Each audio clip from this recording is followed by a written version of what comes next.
didn't introduce myself earlier. I'm Larry Miller, and I'm from NYU, and this is my friend Cary Sherman.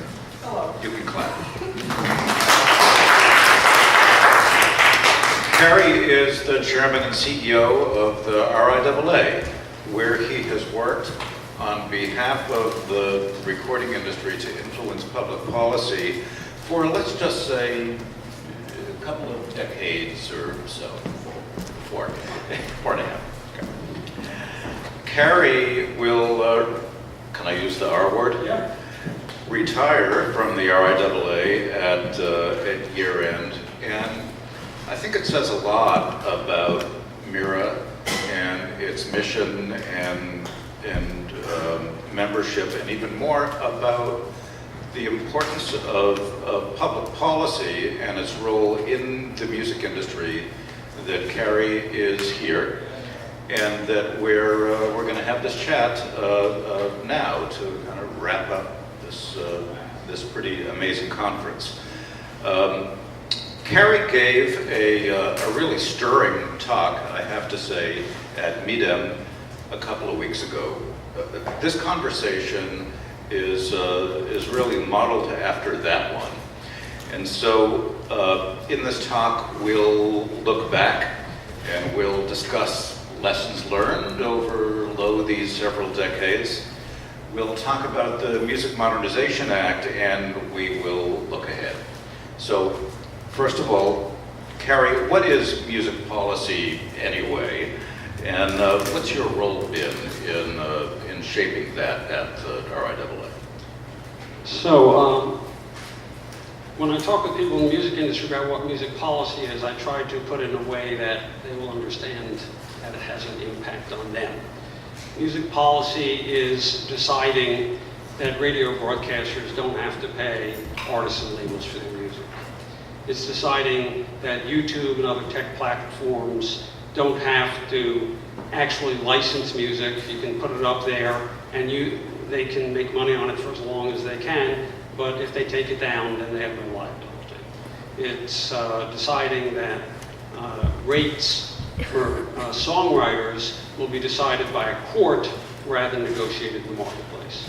Those are the kinds of things that you get when the government is making music policy. And if people in the industry don't really take a stand and get involved, that kind of thing will continue to happen. And of course, a lot of the gaps in the law that we're now experiencing have been there for years, but they've only become really prominent and really problematic as we've transitioned from physical to downloads, and now we're at streaming. And the fact that there are different rights involved has really exposed the gaps in the law and made it really clear how terrible the impact can be on the ability of songwriters, artists, labels, publishers, everybody in the music ecosystem to make a living. The ability of digital music services to get into business, the fairness of the whole system. It's all because of very episodic policy making by government to solve particular problems at particular points in time, instead of having a holistic approach to how the industry should be regulated. And as a result, we have a completely dysfunctional regulatory system that governs the music industry, and it's shocking to people that music is regulated at all. But it is one of the most highly regulated industries, and it's not well regulated. That's what music policy is. That's what I've been involved in, trying to make sense of it. And let me tell you, trying to make sense of regulating and fixing music policy issues in the music industry, almost impossible, because we have a history that is, well, we're defined by our history. The fact that we have PROs, the fact that we have publishers who had rights when record companies didn't, so they set up their own PROs and created their own systems. And then when you actually try and have a more rational system, well, no, because that would change the turf that already exists. So, and the economics and the power. So changing things is very, very difficult. But that's what we try to do. And how we try to do it, we can be talking about, but that music policy pervades everything in the industry, relationships among all the players in the industry, and it affects everybody in the industry every day. In this last several months, as you have been doing a number of public discussions like this one, I know that you and your team have put together a short list of lessons learned over these years, and I'd like to talk about those. So let's start with the first one. Lessons learned, or lesson learned number one, know your business. What did you mean when you wrote know your business? I have been amazed at how little artists and songwriters know how they make their money. At least the more senior artists and songwriters. I think that's changing today with people who are coming up through the industry today. I think they're becoming much more knowledgeable about it. But some of the most successful songwriters and artists in the industry have no clue where their money is coming from. And as a result, they're telling their managers, get my music off Spotify and make sure it's on YouTube, when Spotify is paying them 7 times as much as YouTube, and they have no clue. They need to understand the way that they're making money. I think that's a responsibility that the managers have to exercise, because the managers have the relationship with the artist. It's the kind of thing that they can teach them over time, but everybody needs to have a better understanding of how the business works. You can't be in the music business unless you understand something about the business. Lesson learned number two, today's foe could be tomorrow's friend. Example? So, back in 2003, we were in litigation with Verizon because we were attempting, we subpoenaed information from Verizon about illegal downloaders, and they refused to give it to us, and so we had a major litigation. 5 years later, we're working with Verizon to figure out a voluntary system for us to be able to get that same information from them, and for them to be able to educate their subscribers and to even penalize their subscribers when we provide evidence of illegal download. Same company, what happened? 5 years difference? Well, one possibility, of course, is that they realized that they were allowing people to steal, and that was a bad thing, and they're a responsible company, therefore they should do something about it. The more likely explanation is that in 2003, piracy was the killer app. It was why everybody was subscribing to broadband. For $40 a month, you got all the music and movies you could take for free. So it was a very good deal. In 2008, broadband penetration had stalled, and this was no longer a benefit to the ISPs, it was a cost. They were having to spend billions of dollars expanding their bandwidth to accommodate the unbelievable growth of the internet, especially the use of video. And the last thing they needed was pirates illegally downloading movies and music on their networks and using up that precious bandwidth. So they suddenly had an interest in addressing the problem. Most people would think that the ISPs were going to be implacable foes forever because they were at one time. But the fact is that business models change, and when business models change, so do their policy positions. So you always need to keep a line of communication open. You always need to look for the opportunity when you suddenly will be able to find common ground, because when that happens, you're going to be able to make progress on an issue that you once thought was intractable.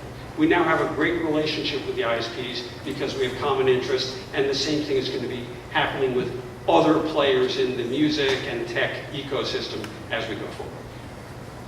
There's another really good example of today's foe, maybe tomorrow's friend, and it came about in the time leading up to the DMCA and had to do with your relationship with webcasters at that time.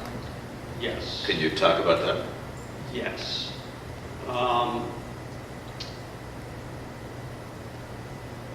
We had legislation in 1995 and 1998, which I do want to talk about because it's really important, that basically established our having a digital transmission right.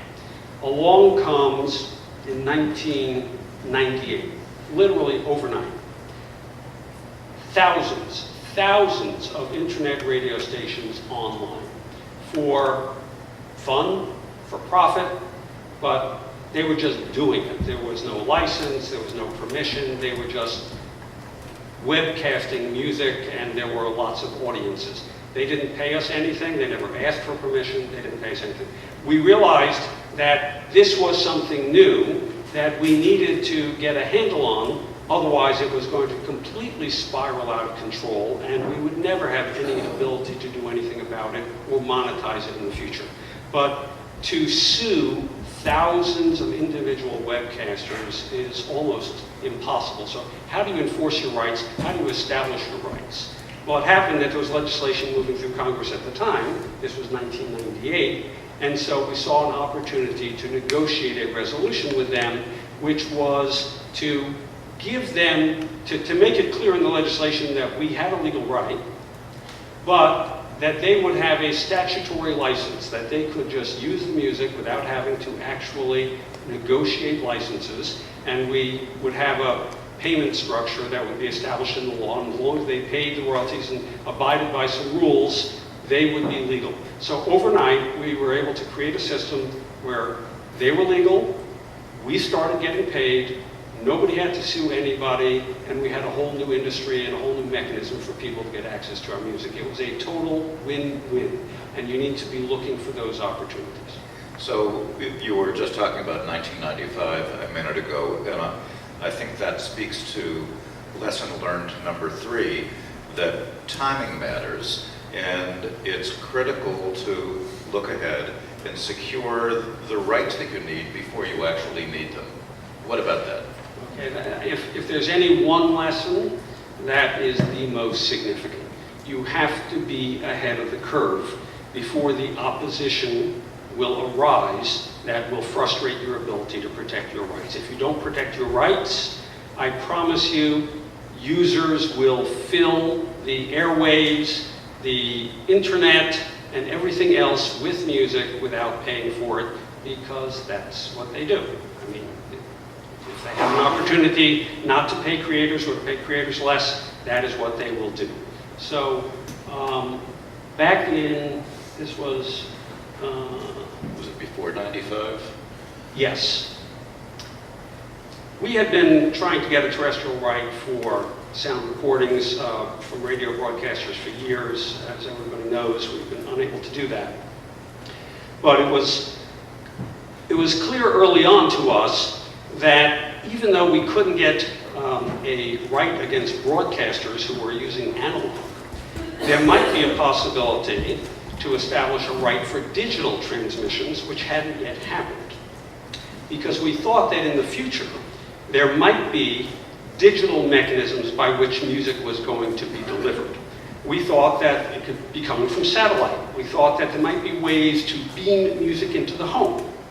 And so we started lobbying Congress in the early 1980s about this possibility and asking to extend the very limited copyright we had to include digital transmissions.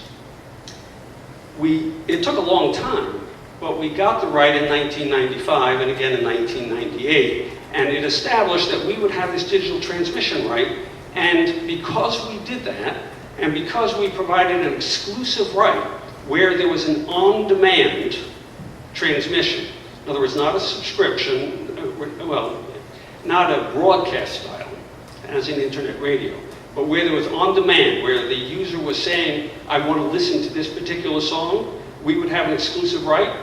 That meant that we would be able to negotiate marketplace rates. Well, that is Spotify, that is Apple Music, that is Amazon, that is Google Play, that is Deezer, that is Tidal.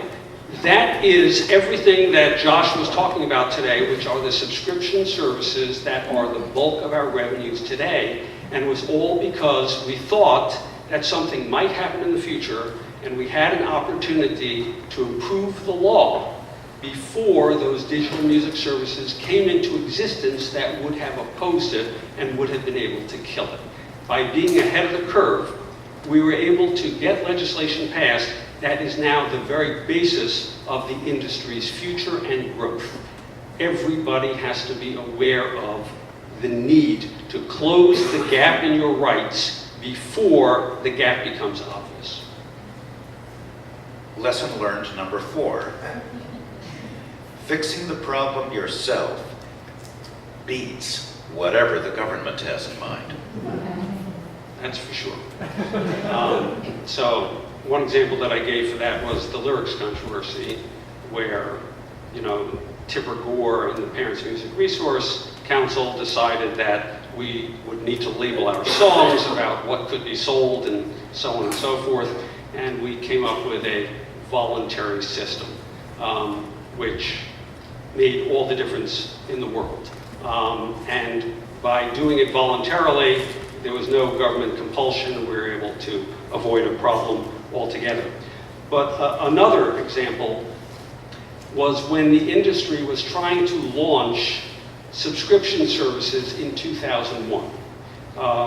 The major record labels put together MusicNet and PressPlay, and they were going to be the first subscription services of their kind. But we couldn't get publishing licenses because there was a disagreement as a matter of law as to whether you needed a mechanical license in addition to a performance license. The performance license is easy to get from the PROs. The mechanical license you would have to get from publishers. And why would anybody think that a stream would involve a mechanical license anyway? Because that's for reproductions and distributions. But we ultimately came to a conclusion, for reasons I don't think we have time to get into, legally and practically, as to why it made sense for us to actually go forward with a mechanical royalty as well in order to clear up this situation. But it was compulsory. We had to do it under a compulsory license, which of course didn't fit because the compulsory license was written in 1909 for piano rolls. And then it was rewritten in 1976, and that was for vinyl, but it still just did not fit a streaming model at all. Nonetheless, we just went ahead and created a memorandum of understanding between the Music Publisher Organization and RIAA, interpreting the law and saying how it would apply under existing copyright law. And by doing that, we simply created a system where licenses were now granted as a matter of law upon request, and all those music services could launch, and that paved the way for subscription services to begin. And you recall, subscription services are the bulk of our revenues today. And the publishers were happy because they got what they needed. We were happy because we could launch new services, and ultimately we then went to the Copyright Office and asked them to bless the deal rather than ask for permission to do the deal. Rather than go to Congress and ask them to legislate the deal, we just did it and then asked for the government to bless it. That was such a better way to do it, and I don't know where this industry would be today if we hadn't done that deal. Number 5, big technology likes to move fast and break things, we've been told. The government, not so much, or at least not until this year. Whatever your persuasion. What about that? So this is the value gap issue. This is what happens. And basically in the 1990s, late in the 1990s, tech was all the rage, just as it has been for the last 2 decades.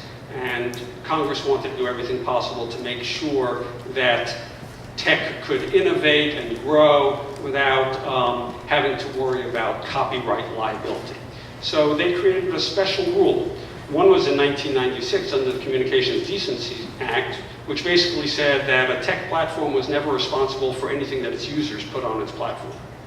And then in the DMCA in 1998, they established a rule where there would be a safe harbor for any content put up by users, as long as they took it down upon request. They would have no liability for the fact that infringing content was being put up there. That created a terrible, terrible system, and it's only recently become obvious to the rest of the world what a terrible system it is, because it eliminated any responsibility of tech companies to do the responsible thing. Just as a matter of law, common law in the United States, you invent a new product, it has a foreseeable risk of harm, you have a legal obligation to do something reasonable to try and mitigate that risk. I mean, if you see that something is going to be problematic, you have to do something about it to avoid it, otherwise you could be liable. That's the rule that maybe would have applied to tech companies if Congress hadn't passed this special safe harbor legislation and so on and so forth.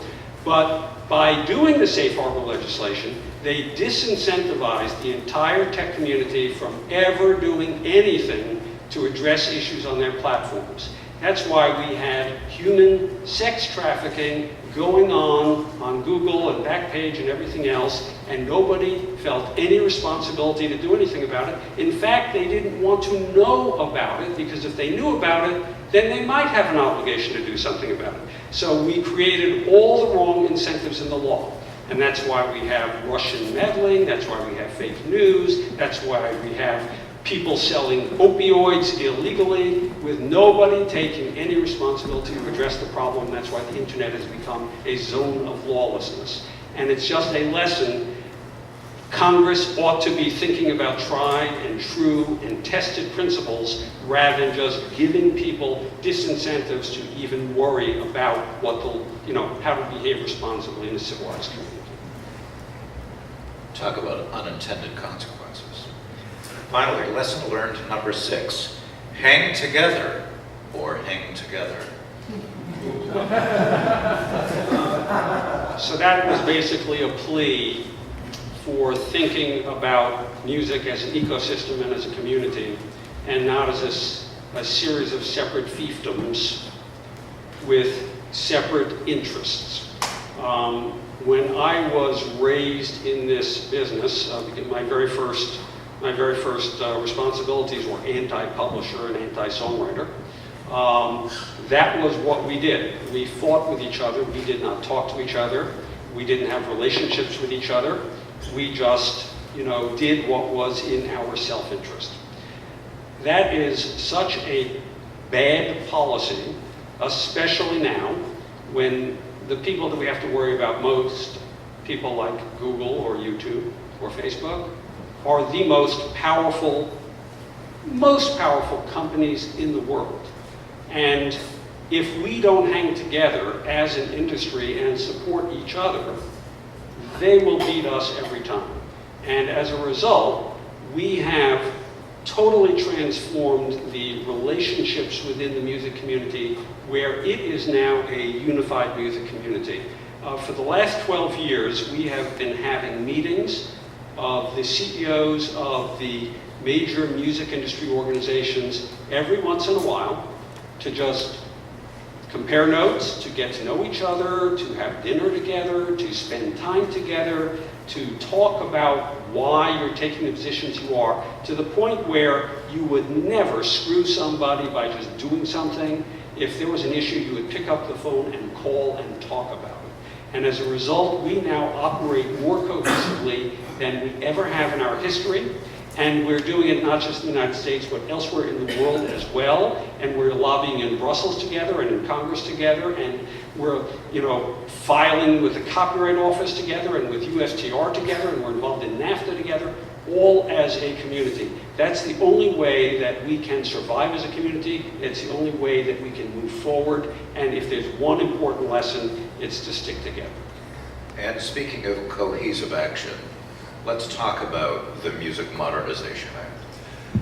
What does this audience need to know about the MMA, and why is it so historic?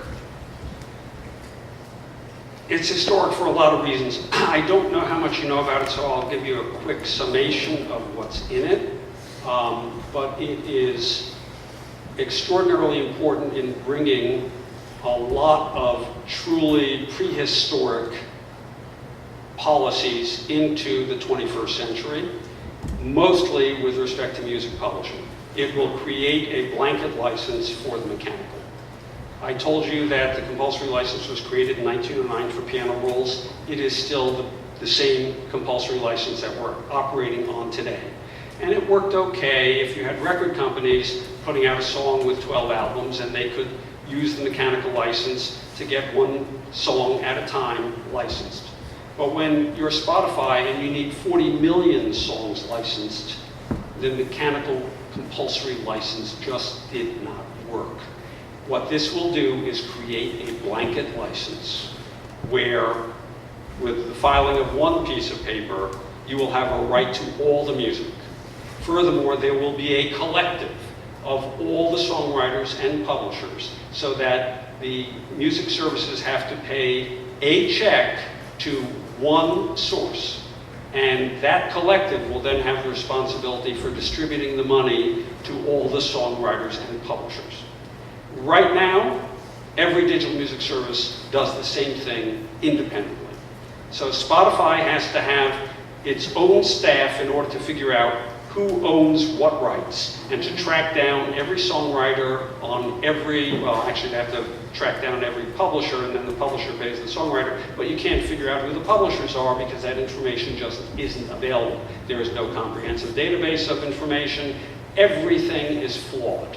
And yet, every digital music service has to do it independently and individually. It's an incredible waste of time and money that could actually go to the creators if we did it more efficiently. Well, now, every digital music service will simply be able to write a check to one designated agent that will have responsibility for distributing the money. It's an industry-wide solution to a very practical problem. That is the most significant element in this Music Modernization Act that will transform the way we do business and make it much more efficient, much more transparent, and it will improve the royalties that songwriters can get. We'll also address something in the PRO consent decrees where certain kind of evidence will be able to be presented to the rate courts that weren't presently done, and it will change the process by which rate courts decide how royalties or what royalty rates should be. Instead of having one judge who, as somebody mentioned earlier, can have a particular view, there will now be a rotating wheel of judges, and whoever gets the case that time decides the case. It's a much better way to do it. It's more like having an arbitration panel than having the same arbitrator every single time. So that's the music publishing piece. Then there's the pre-72 piece, which I don't want to spend the time explaining why we have an odd thing with pre-72. Suffice it to say that pre-72 recordings are covered under state law, not federal copyright law, and it isn't clear whether under state law there is a right to be paid for online streaming. And because it's unclear whether there's any right to be paid, you can be sure that SiriusXM decided not to pay any pre-72 recordings. So they simply stopped paying. Pandora stopped paying. iHeartRadio, we're not sure whether they're paying or not. So what we needed to do was establish rights, and so the Turtles brought a case in some state courts, and we wound up litigating in a bunch of states, and of course we had inconsistent results. In some states, like California, it was established that we do have a right. In Florida, it was established that we don't have a right. It's still being litigated. It became clear that the music services would prefer to just have a uniform national solution. It was clear to us that we wanted to have a uniform national solution so all artists would be paid, and so what it creates is a statutory license system where the pre-72 artists will be paid the same as the post-72 artists with one check from the music services. It works better for everybody, and it will make sure that all those legacy artists who are not getting paid now will be.